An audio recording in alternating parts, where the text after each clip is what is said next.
You know exactly what you need to do.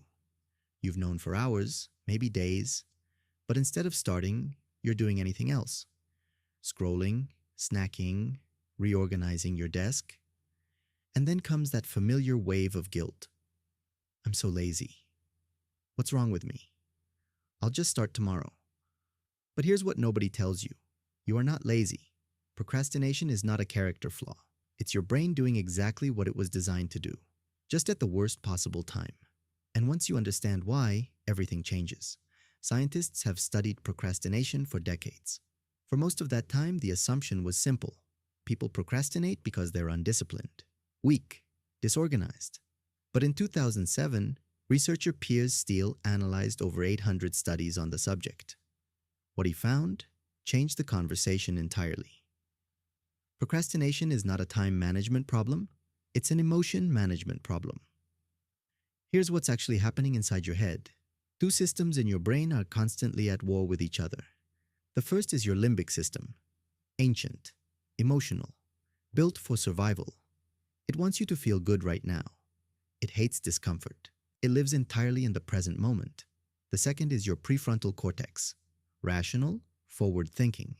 It knows about the deadline. It sees the consequences clearly. It understands exactly what needs to happen. These two systems fight constantly, and when a task feels threatening, boring, overwhelming, or scary, the limbic system wins, every single time.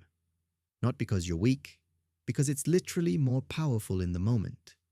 Think about the last time you procrastinated on something important. What did it feel like right before you were supposed to begin? Anxiety? A strange heaviness? A vague sense of dread you couldn't quite explain? That feeling isn't random. Research shows procrastinators don't avoid tasks. They avoid the negative emotions attached to those tasks. The fear of failure, the boredom of something tedious, the anxiety of not knowing where to begin. Your brain learned one thing.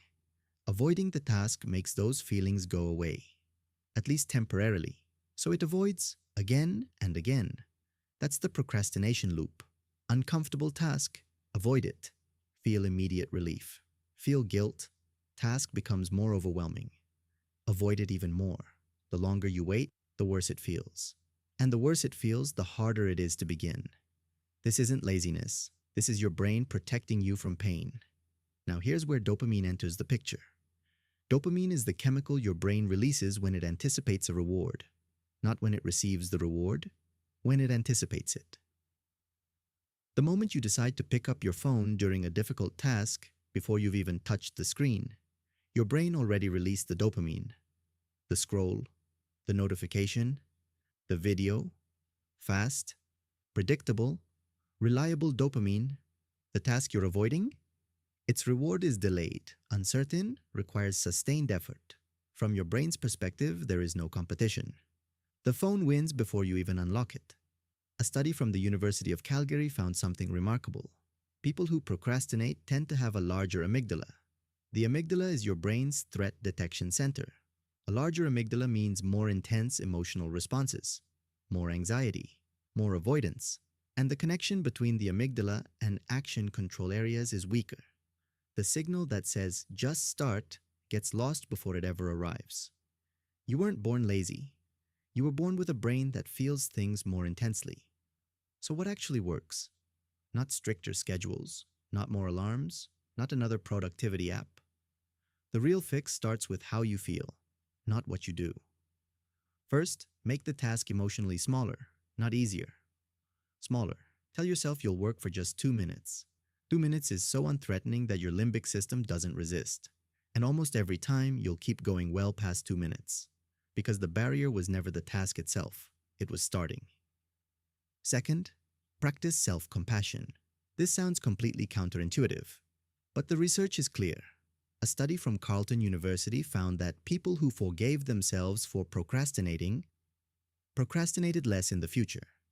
The guilt and self-criticism make the task feel even more emotionally threatening. When you stop punishing yourself, the weight lifts, and the task becomes far easier to face. Third, make the task concrete. Work on the project is not something your brain can act on. It's a shapeless, enormous threat. Your brain's instinct is to run from it. Write the first sentence. That's real. Send one email. That's doable. Set a timer for 10 minutes. That's specific. Your brain can't avoid something clear and small. It avoids the vague, massive thing looming in your head. Name it. Shrink it. Start there. There's one more thing worth knowing. The more you understand procrastination, the less power it has over you. When you feel that familiar pull toward avoidance, and you can name what's happening, the emotional reaction loses some of its grip. You start to see it for what it is, a protective mechanism working against you. And once you see it clearly, you can choose differently. Procrastination is not a personal failure. It's a mismatch between how your brain evolved and what the modern world demands. Your brain is doing its best. It just needs better instructions. And now you have them. The next time you feel that pull toward avoidance, take a breath. Name the emotion. Make the task tiny. Be kind to yourself. Not because it's easy, but because you now understand what's actually happening. And that understanding is where everything starts to change.